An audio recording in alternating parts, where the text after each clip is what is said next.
Барша зейнетақы алушылар көріңіздер. Сәлеметсіздер ме, қымбатты көрермен, біздің арнамызға қош келдіңіз. Әлемде және Қазақстанда болып жатқан жаңалықтар ең біріншілерден болып біліңіз келсе, арнамызға жазылыңыз, лайк басуды ұмытпаңыз. Қазақстанда биыл жинақтаушы зейнетақы өседі.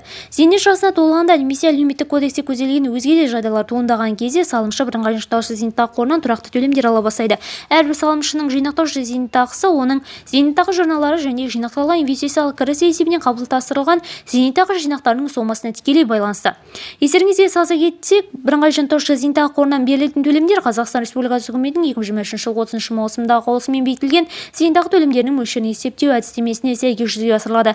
Әдістемеге сай зейнетке шығатын азаматтарға ай сайын жасалатын төлем былай есептеледі. Төлем ала бастайтын алғашқы жылы зейнетақы жинақтарының сомасы зейнетақы жинақтарының 6,5% төлем мөлшерлемесіне көбейтіліп 12-ге бөлінеді. Одан кейінгі жылдары ай сайынғы төлем зейнетақы төлемдері индекстеудің 5% мөлшерлемесіне ұлғайып отырады.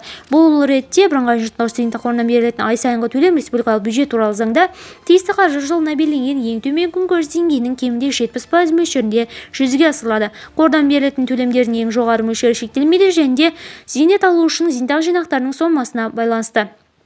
Мерзімсіз уақытқа белгіленген бір немесе екінші топта мүгедектігі бар адамдар, сондай-ақ зиян және қауіпті өндірістерде жұмыс істеп, зейнет жасына толған, олардың пайдасына жиынтығы кем дегенде 60 ай міндетті кәсіптік зейнетақы жарналар төленген адамдар сияқты белгілі бір санаттағы алушылар үшін әдістемеде ай сайынғы зейнетақы төлемінің мөлшерін арттыратын түзету коэффициенттері көзделген. Жылдам ақпарат барша қазақстандықтар тезірек көрсін. Көпбалалы отбасыларға қолдау ай сайын 90 мың теңге жеңілдікті қалай алуға болады?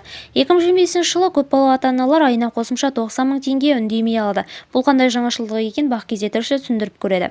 2025 жылдан бастап Қазақстанда көпбалалы отбасыларға салық үшін жеңілдіктер енгізіледі. Бұл өзгерістерге сәйкес 4 немесе одан да көп баласы бар ата-аналарға ай сайынғы шамамен 90 мың теңге көлемінде салықтың жеңілдіктер қарастырылған. Сарапшылардың пікірінше, барлық қажетті құжат ұсынылған жағдайда көпбалалы отбасылар салық түріндегі шығынды айтарлықтай үнемдей алады.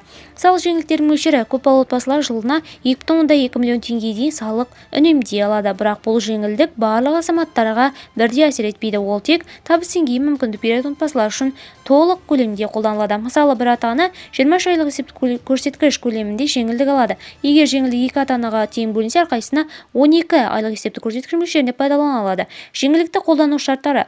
Салықтық жеңілдік тек келесі жағдайларда беріледі. Балалар саны отбасында бір қаңтардағы жағдай бойынша 18 жасқа толмаған 4 немесе одан да көп бала болу қажет. Құжаттар. Балалардың туу туралы куәліктерінің көшірмелері ұсынылуы тиіс. Сарапшылардың айтуынша, жеңілдікті алу жұмыстағы есеп бөліміне бару қажет. Яғни ата-аналар балаларының туу туралы куәлігін өткізіп, 2025 жыл көпбалалы ата-аналар жыл басында 18 жасқа толмаған 4 және одан да көп баласы болған жағдайда айына қосымша 90 мың теңгені салыққа бермеуге мүмкіндік алады. Негізгі шектеулер. Жеңілдіктердің жалпы сомасы бір жылда 564 айлық есептік көрсеткіштен аспауы тиіс. Көпбалалы отбасыларға пайдасы. Бұл өзгерістер көпбалалы отбасылардың күнделікті шығындарын азайтуға көмектеседі. Видеомыз кеңінен таралу үшін лайк басып жақындарыңызға таратып қойды ұмытпаңыз. Бізді бақылауды жалғастырыңыз.